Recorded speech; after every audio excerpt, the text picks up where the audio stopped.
Señor. Buenos días. Andrés de Madrid nos comparte: mi felicitación a los obispos de la Conferencia Episcopal Española que han elaborado el documento sobre orientaciones doctrinales para la oración cristiana, en el que se afirma la incompatibilidad entre la metodología Zen y la oración cristiana. Ahora bien, también me ha llamado la atención la reacción contestataria de un conocido sacerdote católico que dirige una escuela Zen, quien contestó inmediatamente el documento episcopal con un artículo en prensa en el que decía que ha conocido a Jesucristo gracias al Zen. Me parece a mí que esto merecería alguna palabra aclaratoria. Pues sí, ya lo vi. Vi que, el documento Orientaciones Doctrinales sobre la Oración Cristiana, que ya lo presenté en este programa, tiene fecha del día de San Agustín, del 28 de agosto. Y me parece de luego un documento que era muy iluminador, muy esclarecedor, muy necesario. Como en el fondo lo demuestra el hecho, pues eso, ¿no? Como dice el oyente, como dice Andrés, que a los pocos días salió pues un sacerdote que es muy conocido porque dirige escuelas Zen, con un artículo diciendo que el Zen le ha devuelto a Jesucristo, ¿no? Entonces, pues tú fíjate, claro, en su artículo no dice nada de que los obispos acaban de publicar la semana pasada ese artículo, ¿no? Pero obviamente era una contestación implícita, por no decir explícita, ¿no? Una no acogida, vamos a ver, ¿no? Una no acogida de la palabra magisterial de los obispos. En el fondo era un rechazo de ese magisterio episcopal, un reconocimiento de ese pastoreo por parte de los obispos en lo que es la educación de la oración cristiana. Y en el fondo no hace sino decir, claro que había problema, por eso los obispos han puesto esa palabra, han dicho, ojo, que eso es así, ¿no? Y de hecho, en el desarrollo que hace de ese artículo que dice, ¿no?, de cómo el Zen le ha devuelto a Jesucristo, este autor dice, lo leo explícitamente, ¿no? Dice, el Zen me ha dado un no camino, es decir, no hay que ir a ninguna parte, tú ya estás donde tenías que ir. Pues perfecto, fíjate, perfecto. O sea, es decir, nosotros decimos que Jesucristo es el camino que nos lleva al Padre. Entonces dice, yo he descubierto en el Zen un no camino, no hay que ir a ningún lugar, la verdad está dentro de ti misma, lo que tienes que hacer es tener una introspección y descubrir que la verdad anida en ti, no hay que, o sea, es como negar la trascendencia, la trascendencia y venir a decir que la inmanencia está todo lo que el hombre necesita y no tiene que buscar fuera de sí nada, ¿no? En el fondo es negar la trascendencia del Dios trascendente, En el fondo es una reducción todo, ¿no? Pues a ese panteísmo dentro del cual el Zen está imbuido. Pues es que es así, yo creo que este tipo de reacciones, que eran esperables, no hacen sino venir a dejar claro que se había acertado con el poner el dedo en la llaga, ¿no? Es que habíamos pasado de ese Cristo sí, Iglesia no, de la Reforma protestante, se pasó luego al lema deísta de Dios sí, Cristo no, y ahora finalmente, pues con la nueva era, se dice, ¿no? Espiritualidad sí, Dios personal no. Entonces se sustituye el Dios personal por una pura energía, una energía difusa.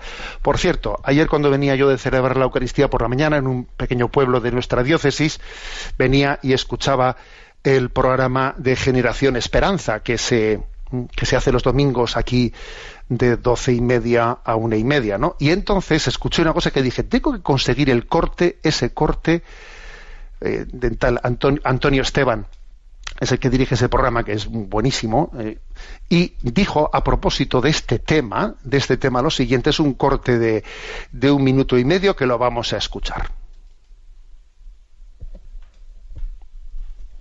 Perdón, que no lo he puesto bien. Ahí vamos. Que necesitamos energía, una fuente de energía que impulse nuestra vida cristiana. Pero cuidado con el tema de la energía. Algunos al escucharnos han podido pensar que íbamos a hablar de una energía que nos conecte con el universo. Pues no, aquí vamos a hablar de estar conectados con Dios. El tema de la energía está muy presente en la peligrosa nueva era, que de nueva no tiene más que el nombre, pues se basa en el gnosticismo que existe hace muchos siglos, y que usa términos como conciencia del alma, conectarse con el universo, era de Acuario, conciencia superior, Namasté, energía cósmica y muchos otros. La nueva era intenta mezclarse con el cristianismo, en algunos casos ya lo ha conseguido, confundiendo cada día más a los cristianos, que a veces no nos encontramos preparados para discernir todos estos términos que se oyen tan bonitos y atrayentes, pero que intentan crear una especie de ensalada espiritual.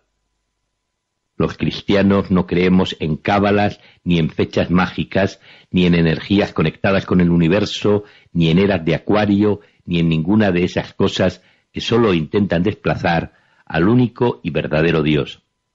Los cristianos no creemos en que si centramos nuestros pensamientos en algo positivo, el universo conspirará a nuestro favor.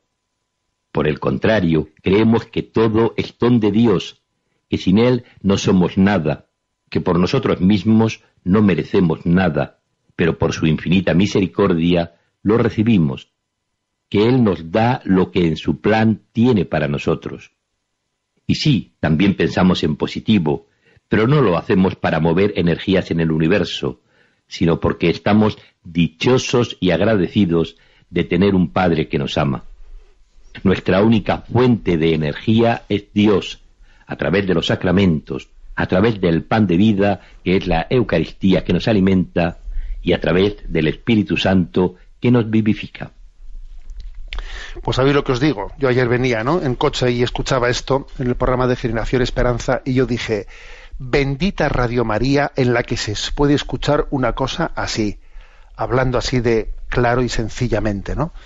Porque, bueno, pues una de las desgracias es que se pretenda sustituir la palabra gracia por energía. A ver, nosotros pedimos la gracia de Dios, no las energías. A ver, ¿qué energías? Es la gracia de Dios, la que es la amistad, el amor de Dios. ¿Qué es la gracia? ¿Qué? Pues la gracia no es más que el amor de Dios que se entrega a nuestra vida, ¿eh?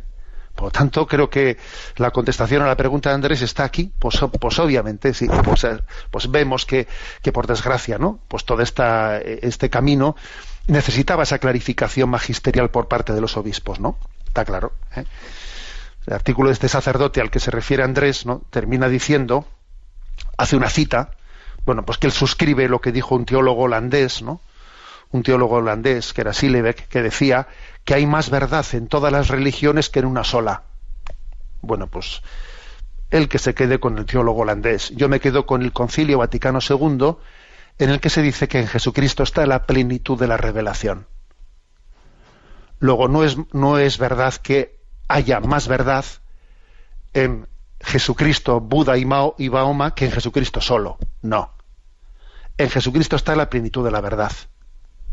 Yo me quedo con el Concilio Vaticano II, que es quien lo afirmó con contundencia, ¿no? Y Mahoma y Buda no añaden más verdad a Jesucristo.